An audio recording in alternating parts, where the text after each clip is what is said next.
If you've ever conceived an idea of owning a property here in Nigeria, this video is for you.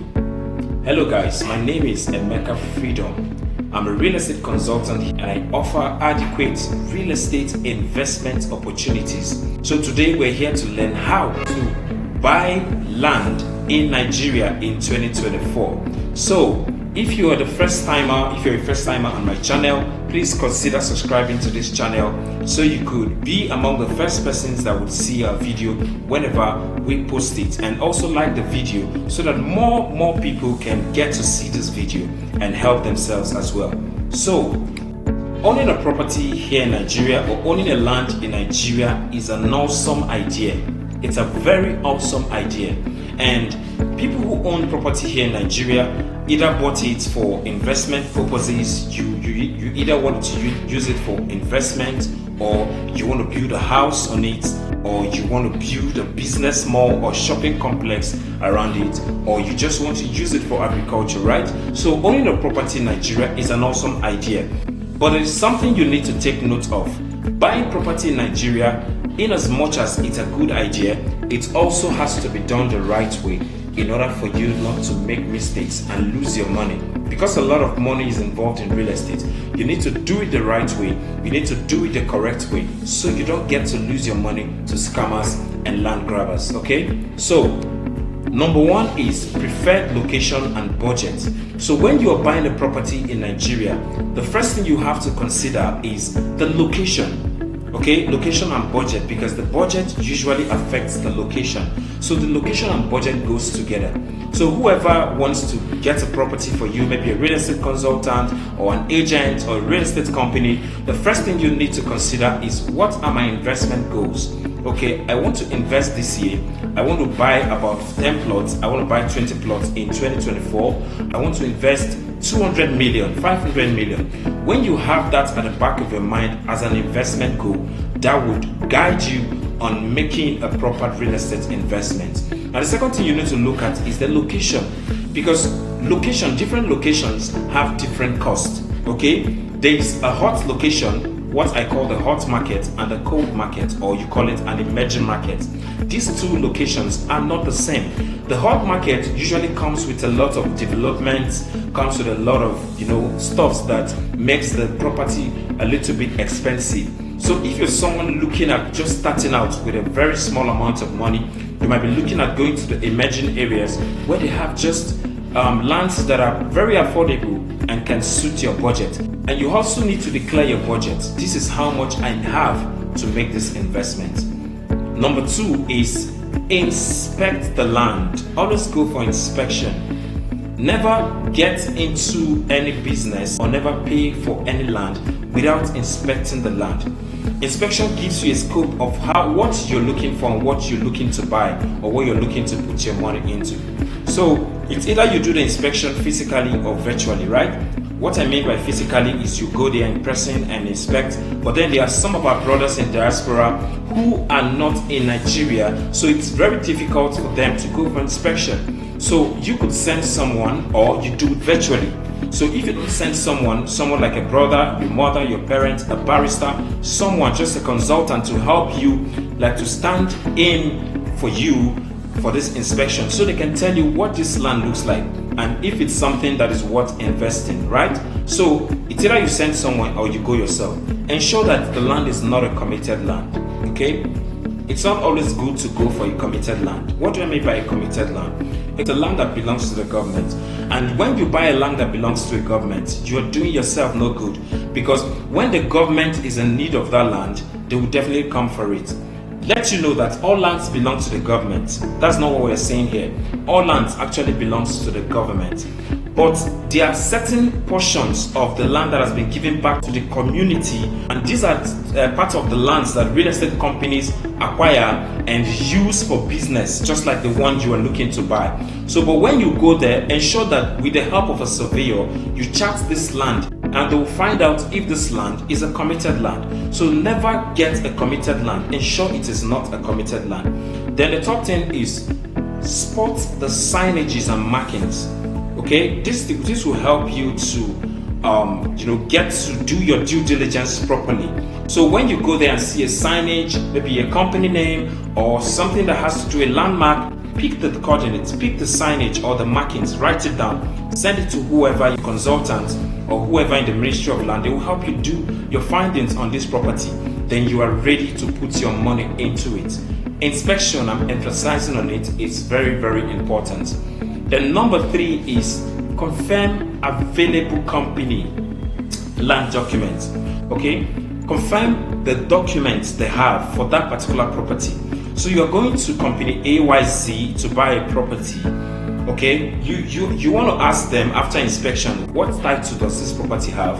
Some of them could say C of O, some could say deed of assignment, some could say governor's consent, some could say gazette or whatever. So it's you that would now determine by the document it has will now determine if the property has a very qualifying document. Okay, so in C of O, a property that has C of O, the company would always give you a deed of assignment at the end of the transaction. So for instance, you get to a company to acquire a property. Now let's say this is a land, right? This is a land, and this entire land belongs to the company. So the company cuts a portion, just a very small portion for you, and sells to you. Now that particular portion they sell to you will be issued to you with a deed of assignment. But giving you a deed of assignment shows that you own a portion of that particular land. Then lastly, you have to also confirm the tax clearance certificate. We ensure that the company always pay their tax.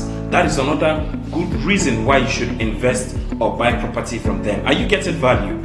If you're getting value, please don't forget to click on the like button, and share this video, and also subscribe to our channel so that you can get to see more of our videos. Okay, you can see more of our videos. So moving on. Number four is avoid buying emotionally at all costs. There are points or times when people buy land emotionally, and these have cost them a lot. So looking at how to go about it, avoid buying property emotionally at all costs. Avoid it at all costs. Okay, buy from a credible family, but make sure you also buy from a credible company, I meant to say, but make sure you use experts. Make sure you use experts in buying your property. Experts are lawyers, real estate consultants, real estate brokers, or going to the company to advise you better. Okay, so perfect all your due diligence before you buy. It is very, very important. What I mean by due diligence is verify all the documents, make sure the property is not in a government committed land. Make sure you ask all possible questions, because anything you leave unturned, if it goes wrong tomorrow, you have yourself to blame. Already your money has been put into that investment. Then another thing you need to consider is payment and documentation of receipt. So you're looking at, okay, now I want to make payment. While making payment, always avoid the temptation of what? Paying with cash. Always avoid the temptation of what? Paying with cash. Pay with transfer, so you can have a receipt, you can have a proof of payment and document it appropriately.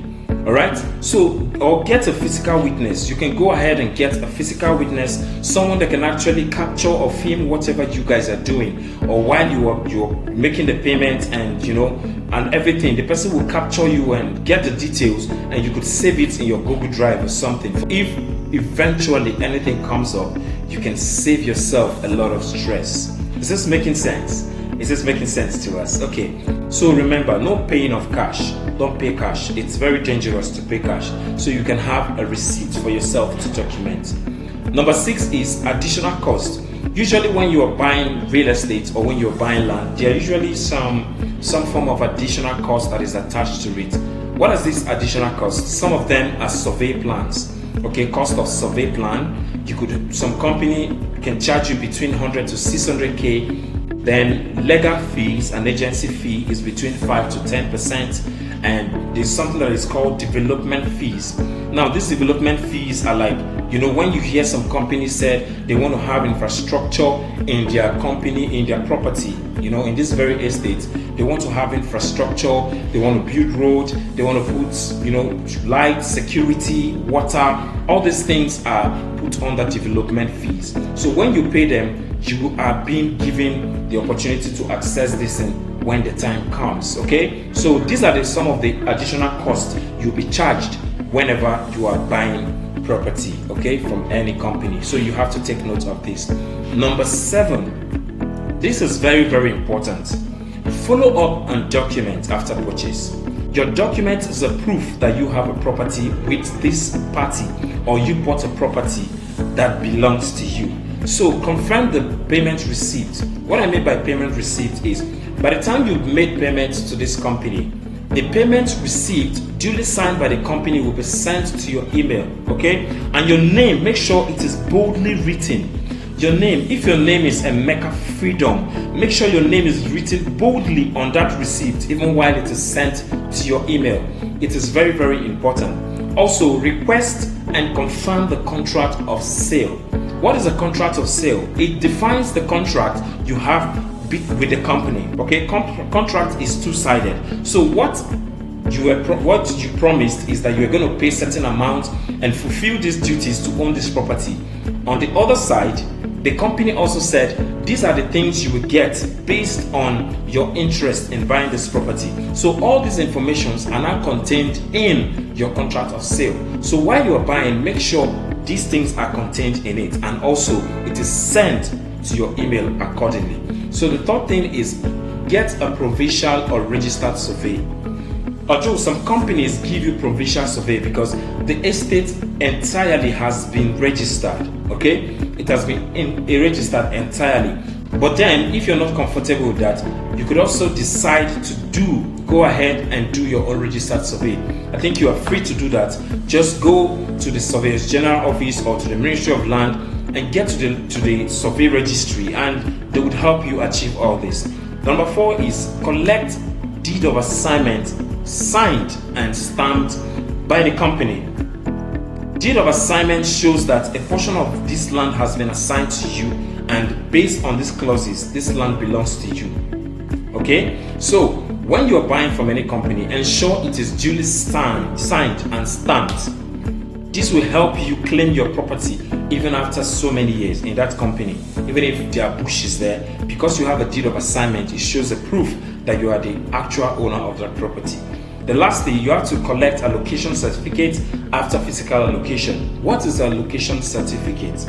It is like a certificate you are given to after physical allocation. Physical allocation is when the properties has been parcellated and marked out properly with beacon numbers. Then you can now be given a certificate to show that this particular portion belongs to you. And on that day, it is like a ceremony. You'll be there to see, your portion and stuff like that. So you'll be there to see your own land, the beacons on it, and the signatures that were placed on that particular beacons. So that is it for the documentation, okay? Then land grabbers. You have to be careful of land grabbers. Who are these land grabbers? In Lagos area, these guys are called Omonile. They are just unscrupulous guys that, come around to people to take money from them. It's just intruders, just trying to make trouble so they can get or take money from you. All right? So treat them with caution. Always try to treat them with caution, even if you want to take your measures. Make sure you don't get confrontational with them. Don't get confrontational with them, because sometimes they are armed. Some of them come with certain weapons that are very dangerous, and these things can be used to harm you if you're not careful. Alright, so just treat them with caution and look for a better way to settle that in order for you not to get hurt. Okay? Then, lastly, we have to protect and take possession of your land. So after you must have dealt with these guys that are making trouble, take possession of your land. What do I mean by taking possession of your land? Don't just let your land to lie fallow without putting something like a signal or a sign that will get, whenever you come to that land, you don't need anyone to show that land to you, okay? So you could get a tree on it, plant trees on it, or put a signage. You see people write this land is not for sale. Beware of, scammers. So you can also do the same thing. This land is not for sale. Beware of scammers. Okay, I help my buyers, I help my clients to do that. Most of them, when they buy property, I help them to either fence the property or help them to mount some signages that will be like a sign whenever they come to this property to show that this land belongs to them. So if you found or got value from this video, I am begging you, subscribe to this video and click on the like button, and also share the video so that more people can come here and learn what we are learning here. Okay, and one last thing, please, if there is any other thing you feel we've not added in this video, consider going to the comment section and just tell us what you need us to add, things that were not captured in this video. Maybe there are some things that came to mind and you really want us to talk about it. Please go down to the comment section and mention them. Until I come your way again, bye bye.